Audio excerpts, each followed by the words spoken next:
Hello, and welcome to BASECAMP, the best way to start your day. I'm Jack, and I'm really glad you joined us. BASECAMP is a tool that helps you develop the habit of spending daily time with God. And in the last BASECAMP, we met a new character, Jethro.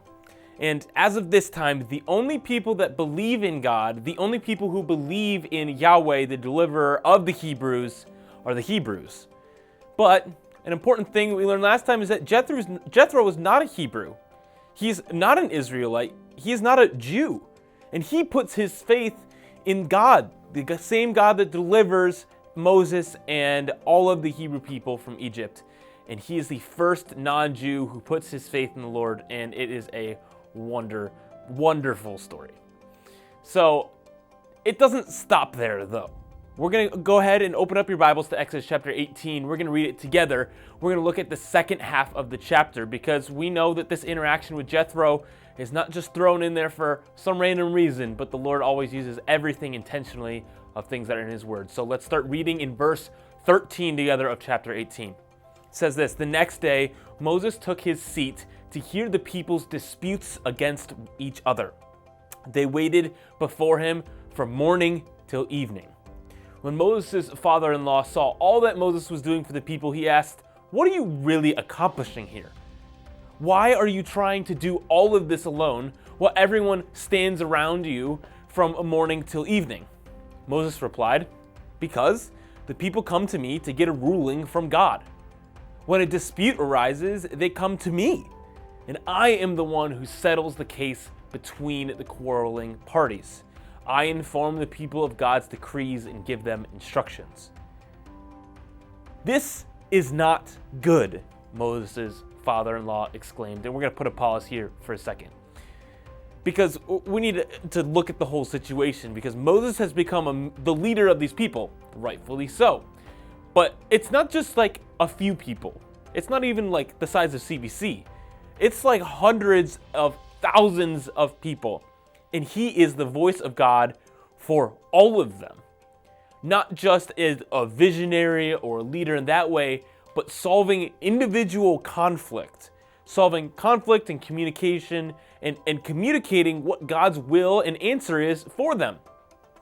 You can imagine a little bit how exhausting that would be, right? All of these people relying on you to entrusting you to lead them and give them answers. It'd kind of be like if all of the city of Cleveland had one judge, one courtroom, and they had to make all of the decision. That would get so incredibly exhausting. And Jethro, Moses' father-in-law, notices this and says, "That's not good." But let's see what else Jethro says. Let's back up in verse 18. Jethro says, "You are going to wear yourself out, and the people too. This job is too heavy a burden for you to handle all by yourself. Now listen to me, and let me give you a word of advice. And may God be with you. You should continue to be the people's representative before God, bringing their disputes to Him. Teach them God's decrees, and give them His instructions. Show them how to conduct their lives. But select from all the people some capable, honest men who fear God and hate bribes. Appoint them as leaders over groups of 1,000, 150, and 10. They should always be available to solve the people's common disputes, but have them bring major cases to you. Let the leaders decide the smaller matters themselves. They will help you carry the load, making the task easier for you.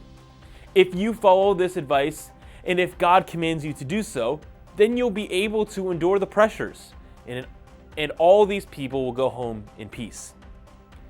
Moses listened to his father-in-law's advice and followed his suggestions. He chose capable men from all over Israel and appointed them as leaders over the people.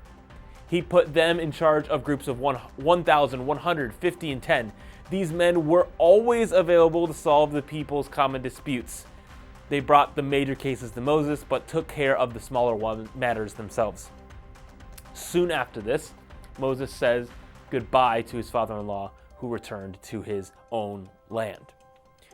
So this whole second portion of the chapter focuses on Jethro's wisdom and wise advice to Moses about his workload and all of the things he's doing, but specifically the importance of teamwork. Moses is settling all of the disputes among the people, and both he and the people are exhausted, right? Seeing so many people. Verse 18, back to the beginning of what we just read, Jethro says, "You and the people will certainly wear yourselves out, for the thing is too heavy for you." So it's not only Moses who will be worn out, but the people as well. Moses' lack of teamwork and delegating tasks is causing a lack of peace for the entire community. He needs to hand stuff off, all of these tasks and disputes, and train up other leaders. So Jethro proposes a solution to Moses. Split it up. Divide out the people and create a system of responsibility so that others can help you carry the load. And I personally love this story because it's so applicable to real life. If you look at any business anywhere, you can see that clearly it's not just one person doing everything. People get hired to do a job so that someone else can grow and do something else and train up more people, so that the company can grow, so that you can make more profit and be more effective and all of these things. This advice from Jethro is just practical leadership advice. And this is something that's important to learn as a leader. But it's also important to note that the priorities that were set in this interaction. Moses retained all of his responsibility to God still. He knew that him communicating with God and leading the Hebrew people spiritually was the most important of all of the tasks given. But what he did hand off was all of the conflict and other relational things that he didn't need to make time for. And so, good leadership takes place, and so Moses has more time to spend with the Lord and lead his people spiritually. And I hope this was helpful to you today, an encouragement to you guys, that you don't always have to work so hard that your wheels fall off.